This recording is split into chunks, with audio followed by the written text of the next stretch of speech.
July 15th, 1945. A dusty airfield outside Frankfurt, Germany. The morning air was thick with the smell of aviation fuel and the lingering smoke from a continent still recovering from the most devastating war in human history. Two men stood side by side on the cracked concrete runway, their shadows stretching long in the early sunlight. One was the President of the United States, thrust into power just 3 months earlier after Franklin Roosevelt's sudden death. The other was the most celebrated general in American history, the man who had just orchestrated the liberation of Europe. Harry Truman adjusted his wire-rimmed glasses and looked out across the German countryside. Beside him, General Dwight Eisenhower pointed toward the horizon, explaining the logistics of the massive demobilization effort that lay ahead. Millions of American soldiers needed to return home. Entire armies had to be reorganized. The occupation of Germany required careful management. But Truman wasn't just listening to military briefings. He was studying the man next to him, watching how Eisenhower commanded respect from every officer who approached, noting the way subordinates hung on his every word. That morning, Truman made a decision that would haunt both men for the rest of their lives. He turned to Eisenhower and made an offer that no general in American history had ever received from a sitting president. The details of that conversation would remain private for years, but its consequences would reshape American politics and create the most bitter personal feud between two leaders in the nation's history. This is the story of how Harry Truman created his own worst enemy. How a small-town haberdasher from Missouri transformed an unknown staff officer into the most powerful figure in American politics. And how that act of generosity became the source of betrayal so profound that it would end with one president literally banning another from ever setting foot in the White House again. To understand this extraordinary rupture, we need to go back to 1941. Dwight David Eisenhower was a 51-year-old lieutenant colonel stationed at Fort Sam Houston in Texas. He had spent most of his career behind a desk, writing reports and attending meetings. His service record was respectable but unremarkable. While other officers his age had commanded battalions and earned combat decorations, Eisenhower had spent the previous 2 decades in staff positions, working for more famous generals and watching opportunities pass him by. The military was a young man's profession, and Eisenhower was running out of time. He had never led troops in battle. He had never commanded anything larger than a battalion. Most officers his age who hadn't made significant advances were quietly encouraged to retire. Eisenhower faced the very real possibility of ending his career as a middle-ranking officer, forgotten by history and remembered only by his family. But one man saw something different in this desk-bound colonel. General George Marshall had just been appointed Army Chief of Staff, tasked with transforming America's tiny peacetime military into a force capable of fighting a global war. The United States Army in 1941 had fewer than 200,000 soldiers and equipment left over from the previous World War. Marshall needed leaders who could think strategically, who could manage complex operations, who could work with difficult allies and impossible situations. Marshall had met Eisenhower briefly and been impressed by his analytical mind and calm demeanor. When America entered the war in December 1941, Marshall made a decision that would change history.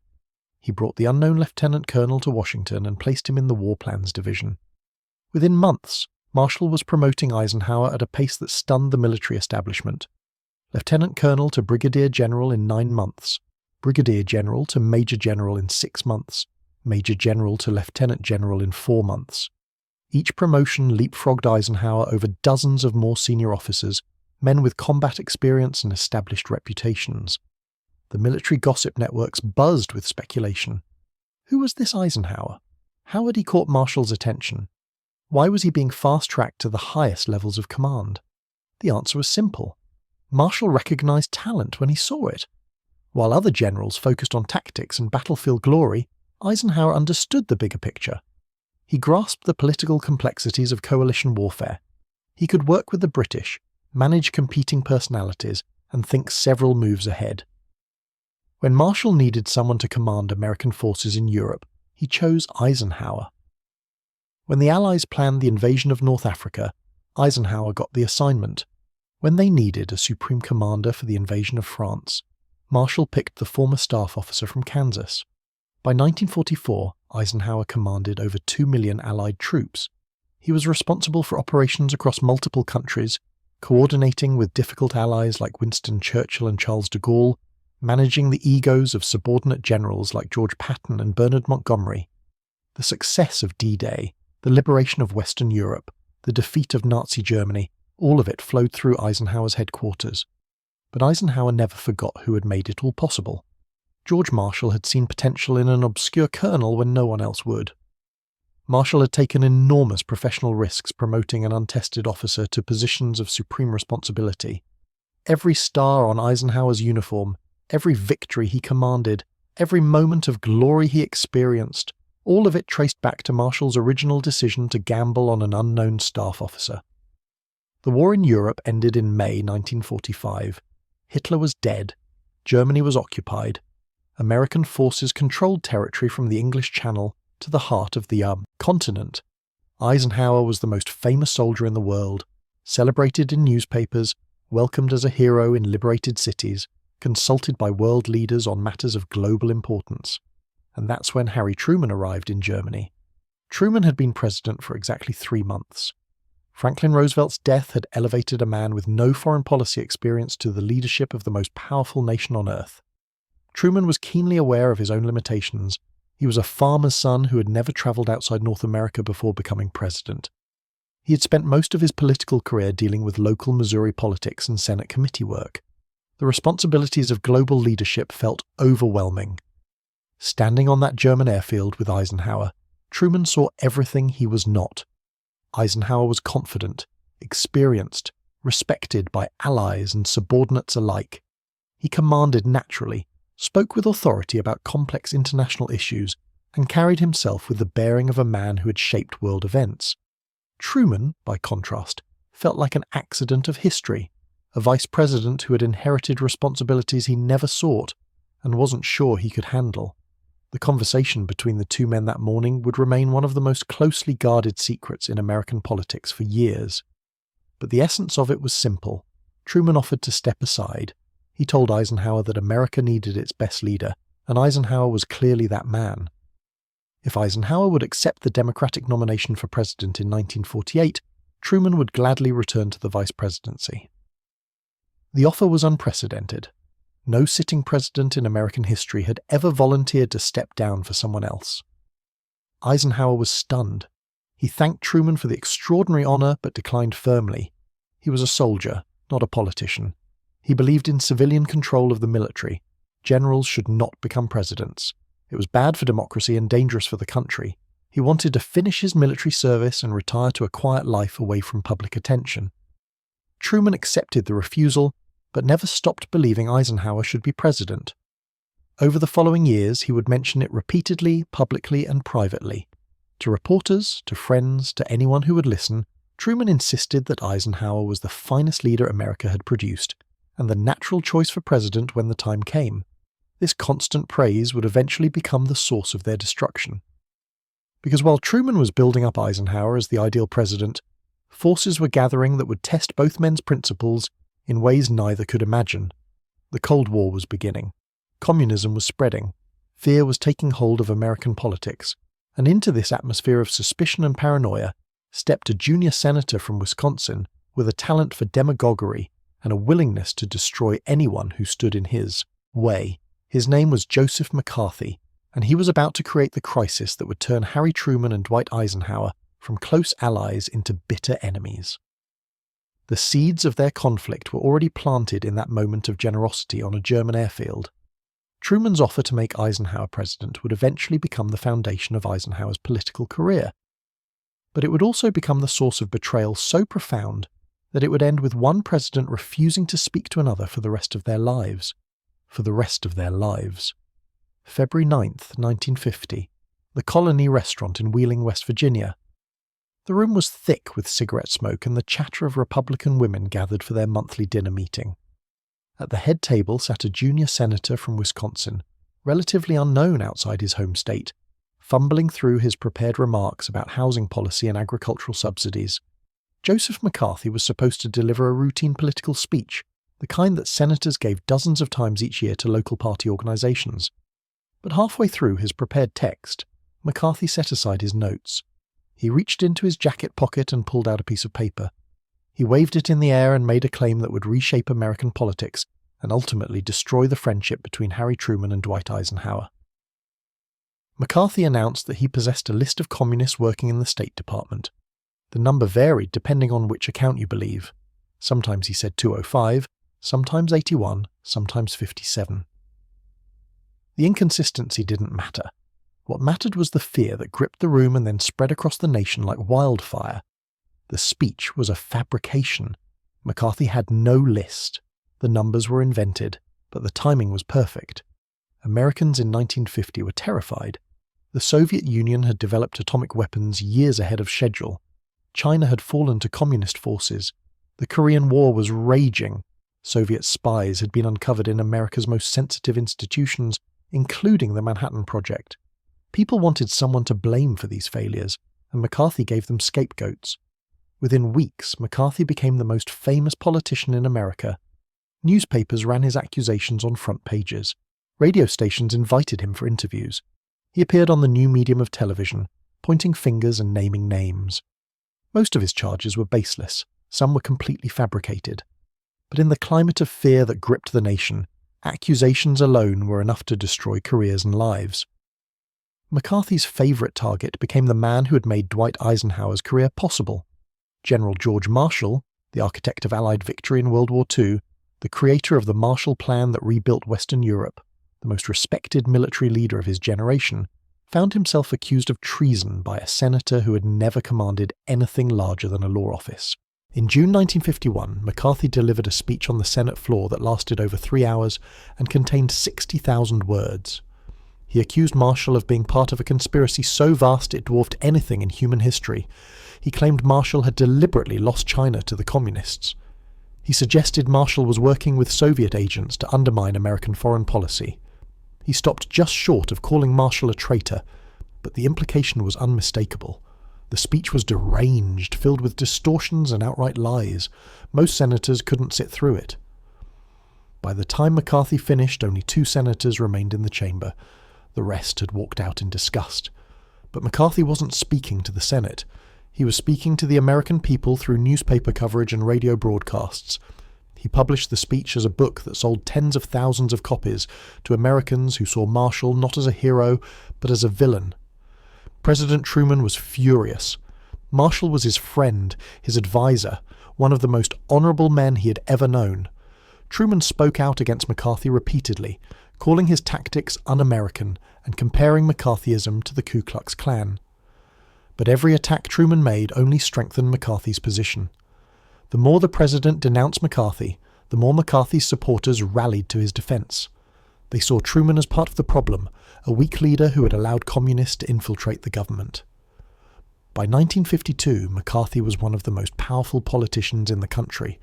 Polls showed that nearly half of all Americans viewed him favourably. He could make or break careers with a single accusation. Republican leaders, recognizing his influence, chose not to confront him. Democrats who criticized McCarthy found themselves labeled as communist sympathizers.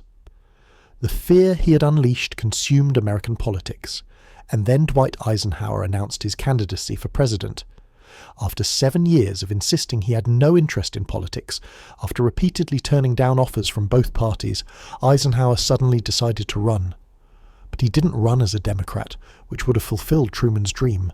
He ran as a Republican, which Truman saw as the ultimate betrayal. For years, Truman had promoted Eisenhower, praised him publicly, insisted he was the finest leader America could produce. Truman had offered to step aside for Eisenhower in 1948. He had appointed Eisenhower as Army Chief of Staff, as the first Supreme Commander of NATO, as the most important military leader in the Western Alliance. And now Eisenhower was repaying that loyalty by running against everything Truman had built. Truman felt personally betrayed, but he also felt politically threatened. Eisenhower was immensely popular, a war hero running against an unpopular president's hand-picked successor. If anyone could defeat the Democratic candidate, it was Eisenhower. Truman decided to fight back with everything he had. The attacks were brutal and personal. Truman said Eisenhower didn't know any more about politics than a pig knows about Sunday. He called Eisenhower naive, suggested he was controlled by reactionary advisors who would use him as a puppet. He accused Eisenhower of betraying the soldiers who had served under him by aligning with Republicans who had opposed military spending. These weren't policy disagreements, they were character assassinations designed to destroy Eisenhower's reputation. Eisenhower was devastated. He wasn't used to political combat. In the military, criticism came through official channels and was based on performance. Political attacks were personal, vicious, and public. Eisenhower took Truman's words as assaults on his integrity and intelligence. The man he had respected as a decisive leader was now trying to destroy him with lies and distortions. The relationship that had once helped win a world war was disintegrating into mutual hatred.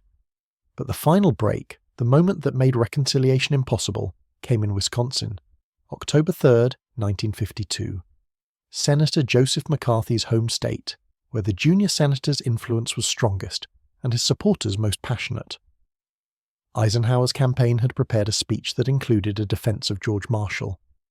The passage praised Marshall as a soldier and statesman of the highest character. It condemned those who made reckless accusations against honourable public servants. It didn't mention McCarthy by name, but everyone would understand the target. This was Eisenhower's chance to defend the man who had created his career, to stand up for his mentor against McCarthy's lies. But Wisconsin Republican leaders panicked. They came to Eisenhower's hotel that afternoon and begged him to remove the Marshall passage. Defending Marshall would be seen as attacking McCarthy, they argued. Wisconsin Republicans loved McCarthy. If Eisenhower criticized him, even indirectly, voters might stay home on Election Day. They might even vote for the Democratic candidate. Wisconsin's electoral votes could determine the entire election. Eisenhower faced an impossible choice. Loyalty to his mentor or political necessity, principle or pragmatism, the right thing to do or the smart thing to do. His advisers were divided. Some urged him to defend Marshall regardless of the political cost. Others argued that winning the election was more important than any single speech. Eisenhower could deal with McCarthy after becoming president, they said, but first he had to win. Eisenhower made his decision. He agreed to delete the paragraph defending Marshall. Press Secretary James Haggerty took the speech and crossed out 74 words. The defense of Marshall was gone. In its place, Eisenhower would speak generally about the dangers of communism and praise Wisconsin Republicans, including McCarthy for their vigilance. That evening, Eisenhower walked onto the stage at the Milwaukee Auditorium with McCarthy sitting. Behind him on the platform, they shook hands for the cameras. Eisenhower gave his edited speech, praising Wisconsin's fight against communist infiltration. He never mentioned Marshall. He never condemned McCarthy's methods.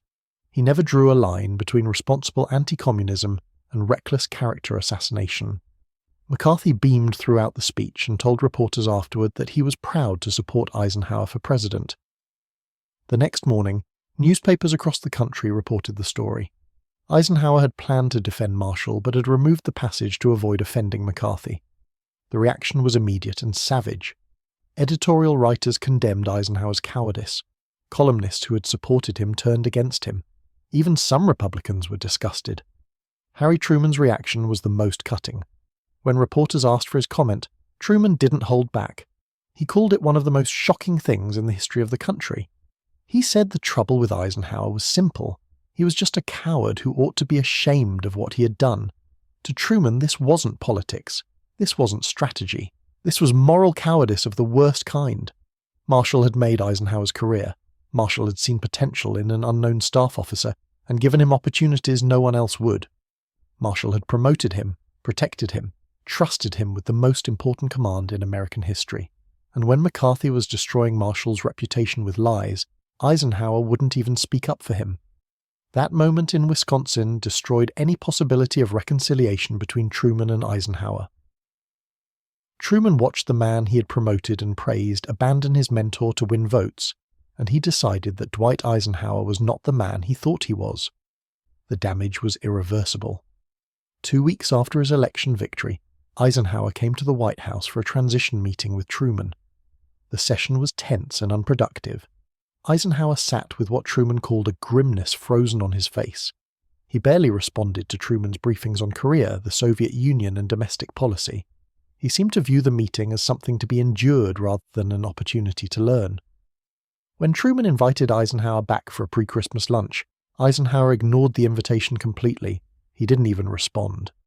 The hatred was now complete and mutual. Neither man could stand the sight of the other. And that set the stage for the most extraordinary breach of protocol in American political history. In American political history, January 20th, 1953, Inauguration morning.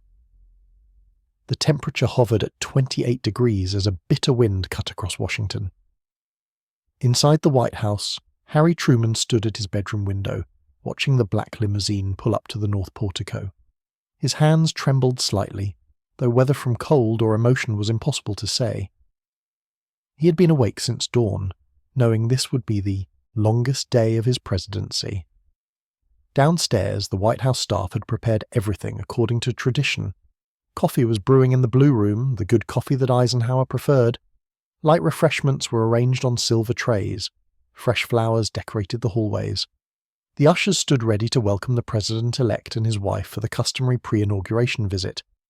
It was a ritual that dated back generations, a moment of grace between outgoing and incoming leaders that symbolized the peaceful transfer of power. But the car door never opened. Dwight and Mamie Eisenhower sat inside the idling limousine, the exhaust creating small clouds in the frigid air. Minutes passed. The White House staff exchanged confused glances. Should they go outside and ask again? Should they wait? The head usher, J.B. West, had never seen anything like this in his years of service. After several minutes of awkward silence, Truman gave up waiting. He walked down the front steps, his breath visible in the cold morning air, and climbed into the back seat of the limousine. The door slammed shut with a sound that seemed to echo across the lawn. As the car pulled away from the White House for the last time in Truman's presidency, neither man looked at the other. The 12-minute ride to the Capitol felt like an eternity. They sat in suffocating silence, two men who had once worked together to reshape the world now unable to exchange even basic pleasantries. Eisenhower stared out the window at the crowds lining Pennsylvania Avenue. Truman fidgeted with his hat, occasionally glancing at the man beside him who had once been his closest military advisor. At one point, Eisenhower broke the silence to ask who had ordered his son John back from Korea for the inauguration. When Truman explained that he had arranged it himself, thinking it proper for a father to have his son witness such a historic moment, Eisenhower said nothing. No thank you, no acknowledgement. Just more silence. Chief Justice Fred Vinson administered the oath of office on the Capitol steps. Eisenhower placed his hand on two Bibles and promised to preserve, protect, and defend the Constitution. He delivered his inaugural address about America's destiny to lead the free world. The ceremony concluded with the traditional playing of Hail to the Chief for the new president. Truman slipped away quietly to Union Station, where more than 5,000 people had gathered to see him off. They cheered and chanted his name, thanking him for his service during some of the most difficult years in American history. With tears in his eyes, Truman boarded the train back to Independence, Missouri. He would not see the White House again for 8 years. What followed was unprecedented in American political history. For the entire duration of Eisenhower's presidency, 8 years and 2,922 days, Harry Truman was never once invited to the White House. Not for ceremonies, not for dinners, not for advice, not for anything. The two men never had a single conversation. They never exchanged letters except for a brief formal thank you note Eisenhower sent shortly after the inauguration. This was extraordinary. Former presidents traditionally maintained contact with their successors. They offered counsel during crises, attended state functions, participated in national commemorations. The office of the presidency was understood to be a kind of exclusive fraternity, men who had carried the weight of the world and understood each other in ways no one else could. But Eisenhower wanted nothing to do with Truman. He refused to speak Truman's name in public. He ordered his staff to avoid mentioning his predecessor. When asked about Truman's presidency, Eisenhower gave curt, dismissive answers, or changed the subject entirely. The coldness was so complete that it became a source of gossip in Washington political circles. Truman was initially hurt, then angry, then bitter. He told friends that he could not mention Eisenhower's name without using profanity. In private conversations, he called the president every foul name he could think of. The man he had once praised as America's greatest military leader became, in Truman's mind, a moral coward who had sold his soul for political power. The estrangement deepened with each passing year. In 1953, when Eisenhower traveled to Missouri on presidential business, Truman called the hotel where the president was staying. He wanted to pay a courtesy visit to show that despite their differences, he respected the office, if not the man. He was told that President Eisenhower was too busy to see him. Eisenhower later claimed he never received the message, but Truman never believed that explanation. The personal animosity began affecting official business. When foreign leaders visited Washington, they sometimes asked about the former president. Eisenhower's staff had to explain awkwardly that Truman was not available for meetings. When historians began requesting interviews about the transition of power, both men's representatives made it clear that joint appearances were impossible. The situation became so notorious that even Eisenhower's closest advisors began to worry about its impact on his legacy. Bryce Harlow, one of the president's most trusted aides, finally confronted Eisenhower in 1958. He argued that the continued estrangement was beneath the dignity of the presidency and would be judged harshly by future historians. Eisenhower's reaction was explosive. He told Harlow he was crazy for even suggesting a reconciliation. Truman had attacked him viciously during the campaign, calling him a coward and questioning his intelligence. Why should he reach out to someone who had tried to destroy his reputation? Harlow persisted, arguing that Eisenhower would eventually regret the feud. It was making both men look petty and vindictive. Finally, Eisenhower agreed to consider extending an invitation to some appropriate ceremony, though he added bitterly that Truman would never accept. Harlow suggested the dedication of the Tomb of the Unknown Soldier for Korean War veterans at Arlington National Cemetery. Both presidents had connections to that conflict. It would be fitting and proper. The invitation was sent. Truman declined, citing plans to travel to Europe. A second invitation was extended. Truman declined again.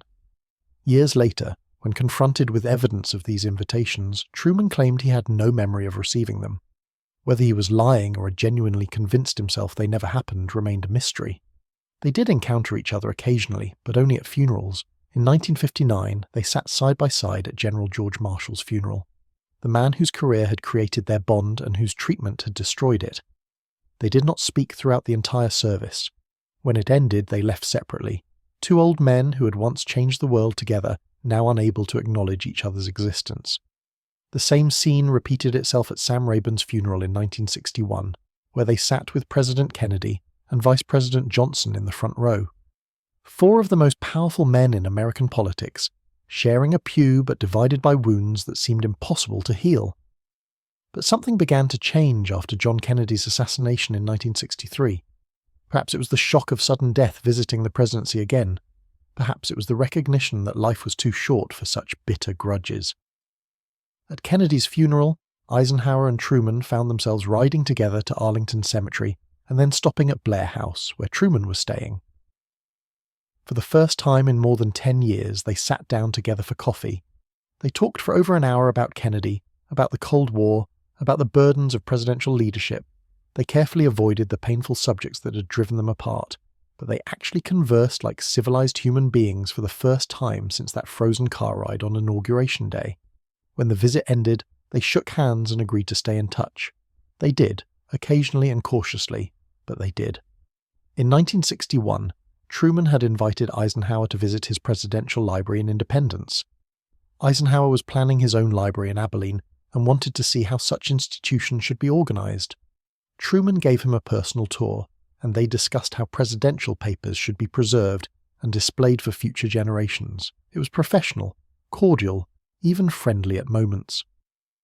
The final time they met was at a United Nations luncheon in Kansas City in 1966. Eisenhower's brother Milton later said that all the old animosities seemed forgotten, and they had quite a good time together. They were old men by then, Truman 82 and Eisenhower 76, and the passions of 1952 seemed distant and almost foolish. But the reconciliation came too late to heal the deeper wounds. When Eisenhower died in 1969, he was buried with full military honours in Abilene.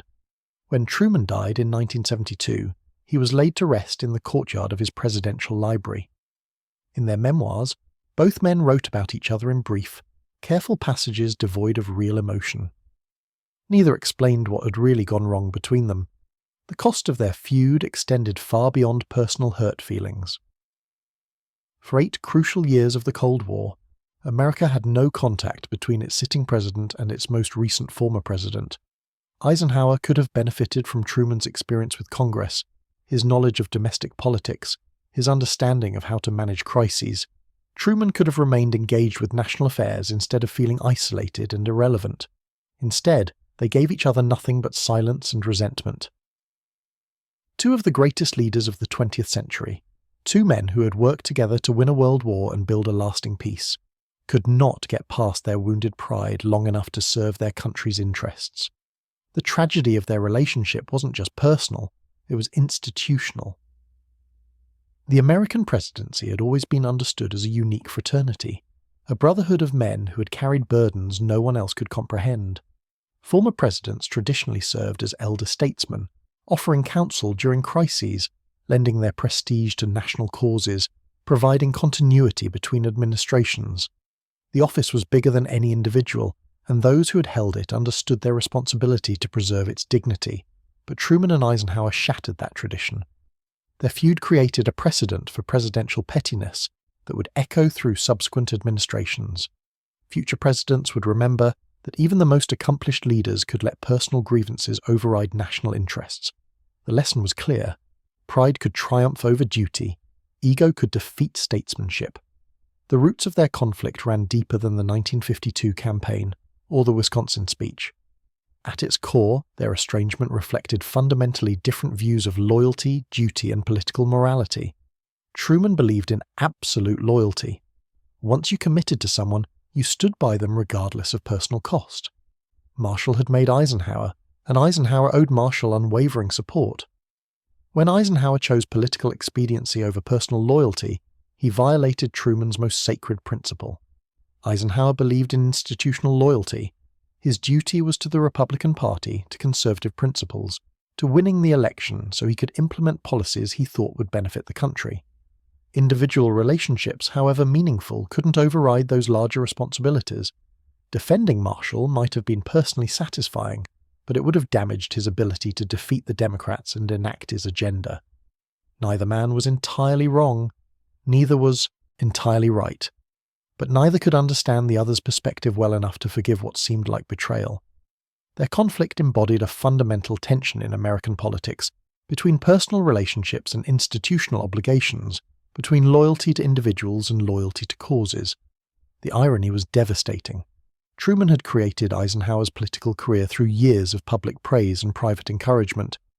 Every speech in which Truman called Eisenhower the finest general America had produced, every interview in which he suggested Eisenhower should be president, every public appearance where he deferred to Eisenhower's military expertise, had built the foundation for Eisenhower's political viability. Without Truman's endorsement, Eisenhower would have remained a military hero with no political credentials. Republican leaders might have respected his service, but they wouldn't have seen him as presidential material.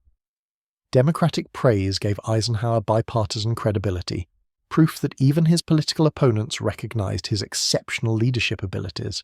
Truman had literally created the political phenomenon that would defeat his own party.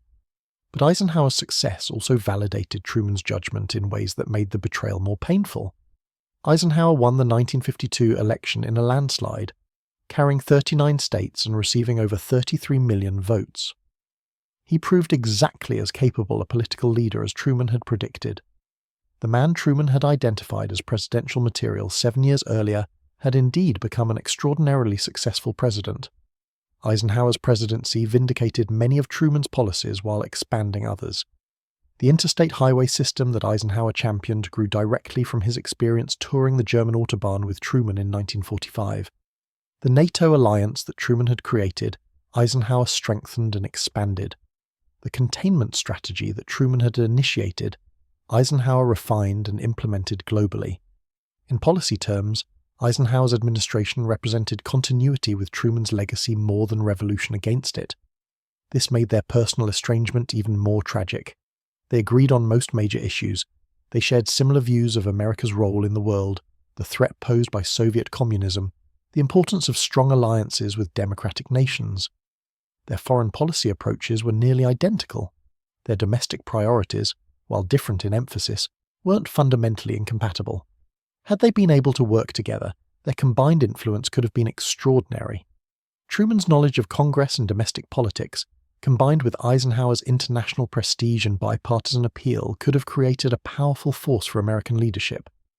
Instead of fighting each other, they could have been fighting together for policies they both supported.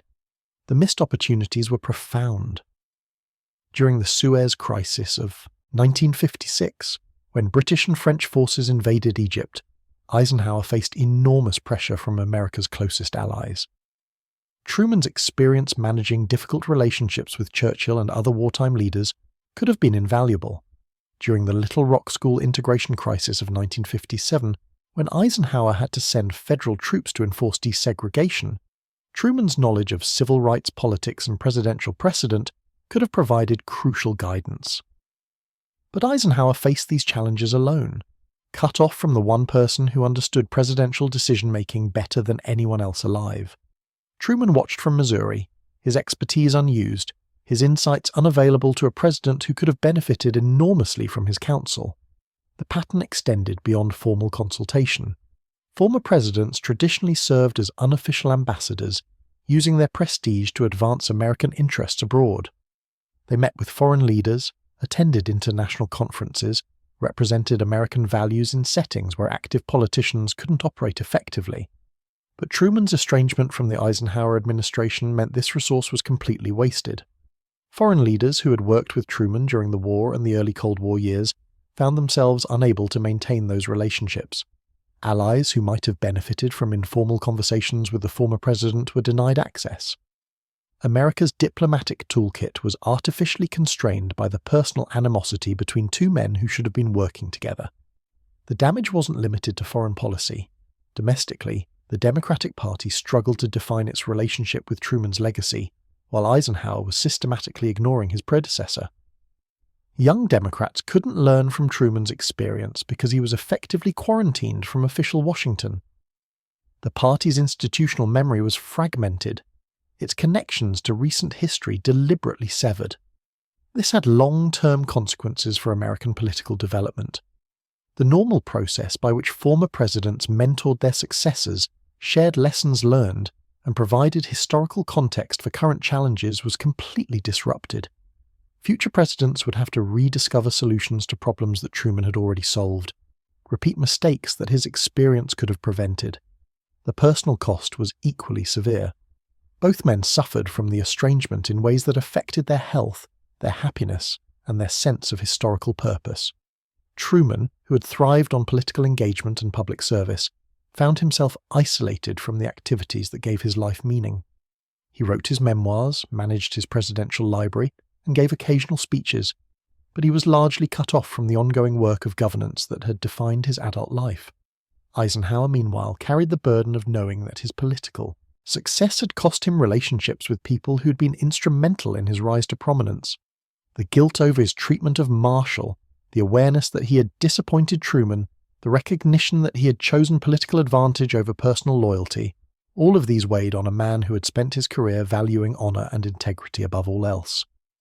Their mutual isolation became a kind of prison, trapping both men in patterns of resentment that prevented them from enjoying their considerable achievements. They had both served their country with distinction, both left America stronger than they found it, both earned places among the most consequential leaders in American history. But instead of taking satisfaction in their accomplishments, they remained focused on their grievances against each other.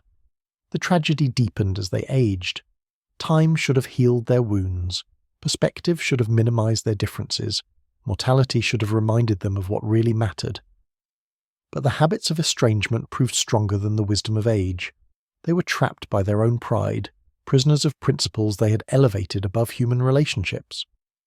By the 1960s, both men were in their 70s, living with the knowledge that they had wasted years that could have been spent in productive collaboration, or at least civilized cooperation. The brief moments of reconciliation at Kennedy's funeral, and their occasional meetings afterward, suggested what might have been possible if either had been willing to make the first gesture toward genuine forgiveness. But those glimpses of what they had lost only made their estrangement more poignant. They were capable of civility, even friendship, when circumstances forced them together. The personal chemistry that had once made them effective partners was still there, buried under years of accumulated resentment but not entirely destroyed. Yet neither could overcome the barriers they had built between themselves. The final irony was that their conflict ultimately diminished both their legacies. History would remember them not just as great leaders, but as petty men who let personal grudges override national interests. Their feud became part of their story, a permanent stain on records of achievement that should have been unmarred by such small-minded behaviour. They had helped save democracy from fascism, built institutions that would preserve peace for generations, and established America as the leader of the free world. But they couldn't save their own relationship from the corrosive effects of wounded pride and political ambition. In the end, the men who had been large enough to change the world proved too small to forgive each other. The wounds ran so deep that they infected the very institutions both men had sworn to protect. When Eisenhower's presidency ended in January 1961, he faced his own moment of transition. John Kennedy, young and energetic, represented a new generation of leadership. The torch was passing from World War II veterans to men who had barely served in that conflict. It should have been a moment for elder statesmen to bridge the generational divide, to help the new president understand the weight of the office, but Eisenhower had no example to follow. Truman's deliberate exclusion from the Eisenhower White House meant there was no template for how former presidents should behave, no established protocol for maintaining dignity while stepping aside. The institutional memory that should have guided the transition had been deliberately destroyed by 8 years of mutual silence. Kennedy, barely 43 years old, found himself without the benefit of informal consultation with the two living former presidents. He could meet with them separately, awkwardly, but he could not bring them together for the kind of comprehensive briefing that would have served the national interest. The dysfunction that Truman and Eisenhower had created became a handicap for their successor. This pattern would repeat itself throughout the 1960s as America faced crisis after crisis. The Bay of Pigs invasion in 1961, where Kennedy's inexperience led to disaster, might have been avoided if he had access to the combined wisdom of his predecessors. The Cuban Missile Crisis in 1962, when nuclear war seemed imminent, might have been handled differently if Kennedy could have consulted with men who had faced similar moments of ultimate decision. But the precedent was set. Former presidents were expected to fade into the background, to avoid interfering with their successors, to maintain polite distance rather than engaged collaboration. The model of active elder statesmanship that had characterized earlier periods of American history was effectively abandoned because two proud men could not swallow their pride. The irony extended beyond politics into their personal lives. Both Truman and Eisenhower were family men who valued loyalty, honor, and service above material success. Their wives, Bess Truman and Mamie Eisenhower, had been friends during the war years. Their children had played together. The two families had shared holidays, celebrations, and quiet moments of companionship during some of the most stressful periods in American history. All of that was sacrificed to political ambition and wounded pride. Family friendships that had survived World War could not survive domestic politics. Children who had grown up together found their parents unable to speak to each other. Wives who had supported each other through the uncertainties of military life discovered that political differences could destroy even the strongest personal bonds. The cost in human terms was incalculable. Both men lived with the knowledge that they had lost relationships that could never be fully restored. They had traded friendship for political advantage, personal loyalty for institutional position, human connection for historical legacy. The bargain left them richer in worldly success, but poorer in the things that actually matter.